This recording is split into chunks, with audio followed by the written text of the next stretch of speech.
Hey, everyone. Anthony Fantano here, internet's busiest music nerd. Hope you're doing well. Well, it is time for our weekly track roundup where I go over what I felt were some of the best and the worst tracks of the week. Before I get into that, I do want to mention our Turntable Lab link down below, which we get kickback from if you buy a nice, colorful piece of vinyl of a record we have reviewed on the channel. Also, our Patreon page is linked down below as well if you want to get some bonus extra monthly content for supporting the channel. And of course, a shout out to our sponsor, the good people over at The Ridge. They make these nifty, awesome metal-plated minimalist wallets that are so sleek and sexy and fit nicely in your front pocket. Money clip on the back. Whoop, whoop. Been rocking mine for months now, and you can get your own using the promo code down below, MELON, when you hit the link. That is MELON, 10% off. Ba-bam!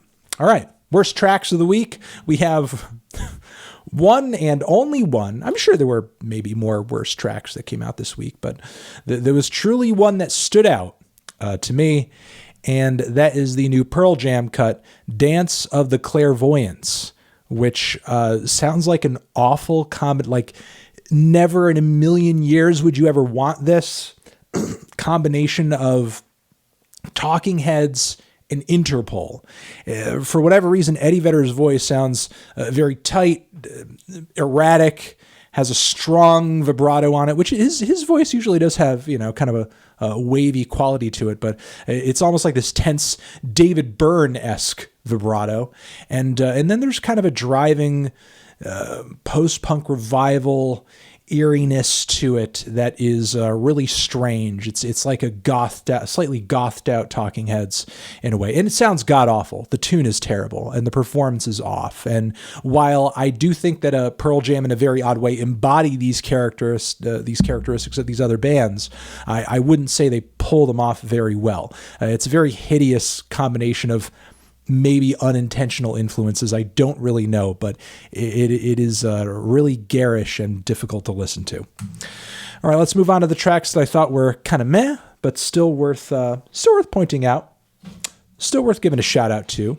Let's start off with YBN Nahmir. He has come through with a pretty straightforward trap banger that sounds like a very rough and rugged SoundCloud rap type track. It's not bad, but not the best I've ever heard in this style or anything. We also have Waxahatchee, singer-songwriter who has come through with a pretty bold and loud tune over here, though I'm not going to front and act like this is one of my favorite music projects. It's not.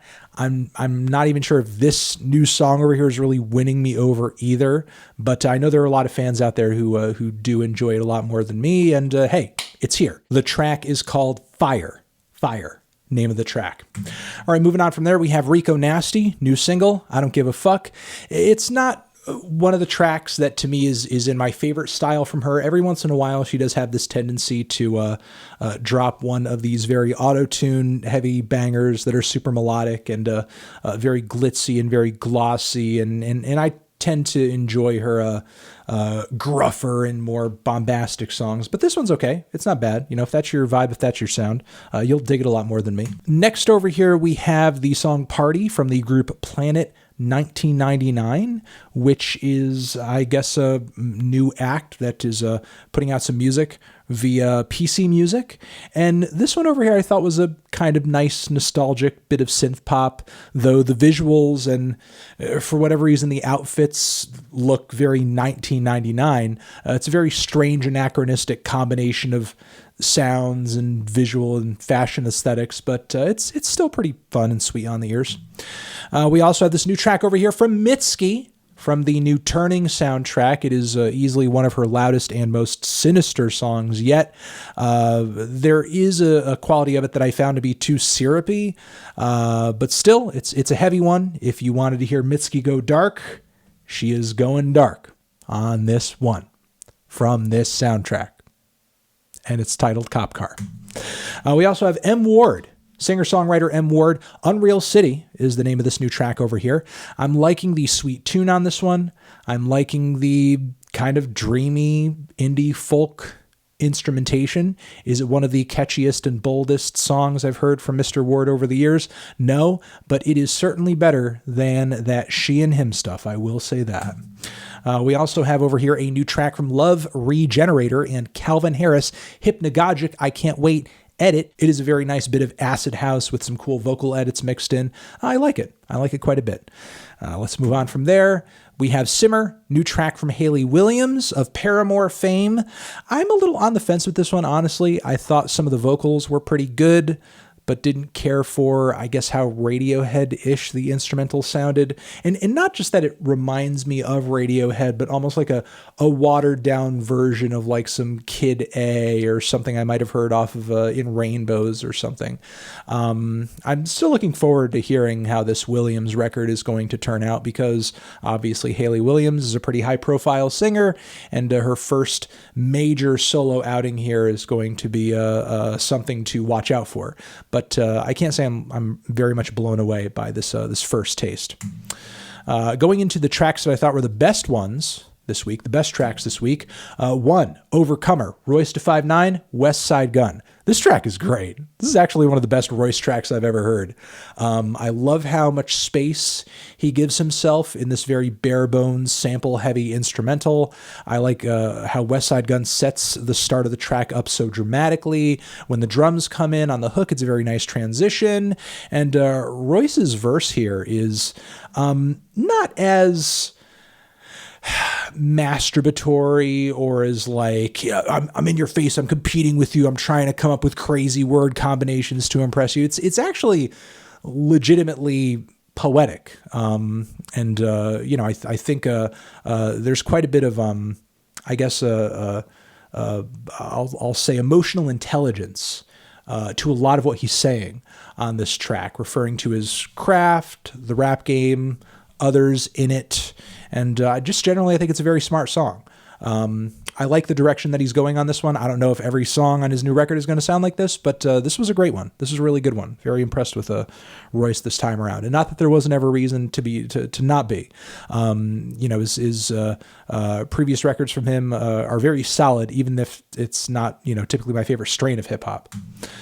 We have a new track from Rosalía, who is a Grammy winner now. A Grammy winner. Yes, I know she's won a Latin Grammy, but still a Grammy winner for her last record. But Juro Que is the name of her new track over here. Like she's done before, this is a new spin on, a traditional folk song. And it's beautiful. God, her voice is amazing on this track. She's kind of going back to riding those acoustic guitars. Although toward the end of the cut, which is very soaked in atmosphere, mind you, she does do a bit of an auto-tune thing. It's almost like if, she was trying to do like a Travis Scott take on, some neo-flamenco shit. The auto-tune goes a little overboard, I think, toward the end, but maybe that was just a first impression. The song and her performance generally is stunning, beautiful. She is the only person who is like really able to kill it in this lane right now, and she's killing it to such an extremity. She's making this style of music appeal to people that normally wouldn't even want to have anything to do with it. That is how amazingly and mind-blowingly talented Rosalía is, and she deserves all of the credit in the world for that. So amazing track, great performance, and looking forward to more. Also, Purr, a singing-songwriting duo who are putting out music under a different name, Purr. And the name of this track over here, which is very catchy and very lush, a methodically assembled piece of pop music, is Avenue Bliss. Certainly lives up to the name. I like it quite a bit. Also, Porches, Do You Wanna? I've been sort of on the fence with Porches up until this point. Some tracks I like, some tracks I don't. This one I thought was incredibly groovy, fun, has a strange music video attached to it, but still very compelling and moving.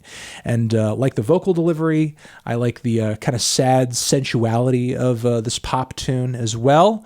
And just looking forward to more from Porches, hoping that it's kind of on this level of quality. Moving on from there, I laugh at this cover.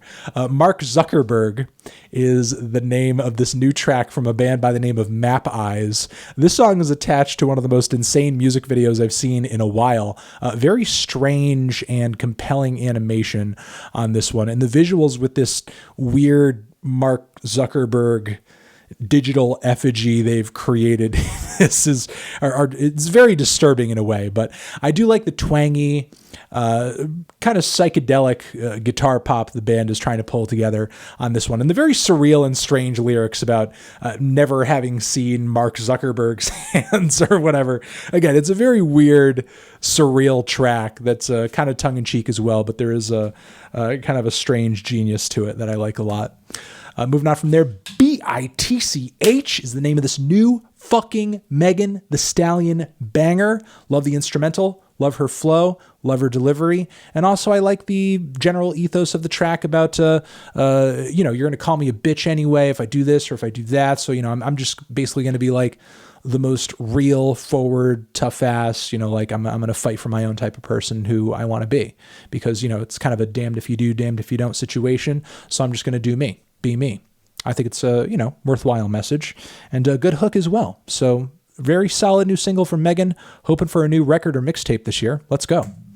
Also, Quartet has come through with a nice combination of some house and some two-step, very groovy beats, as well as some sharp little vocal edits as well. Liking the atmosphere, liking the energy of this track. It's not the type of stuff he was putting out in the early part of last decade or even in the aughts. He's very much transitioning into a cool direction, and I'm liking that. I'm liking that. Shout out to Quartet, always. And Dorian Electra has come through with a deluxe version of Flamboyant. That is a handful of additional tracks on it, some of which, or at least a few of which, have kind of a few country undertones to them here and there. I'm specifically pointing to the track Guyliner Part 2, which is a really cool sequel to one of the best tracks off of the original track list, Guyliner. So give it a try, give it a shot. Shout out to Dorian Electra always, and just kind of loving this revamped version of a very good record from last year.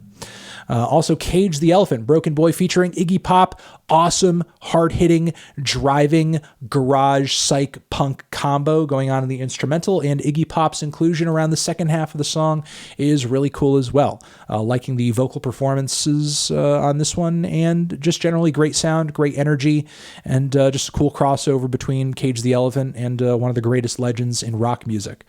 And I think that is it, everyone. Weekly track roundup over. You're the best. Hopefully you loved at least some of these tracks that I've recommended or talked about here. They are linked all down below once more with our Turntable Lab link, our Patreon link, and that Ridge. I'll see you in the next one. Anthony Fantano, Weekly Track Roundup, forever.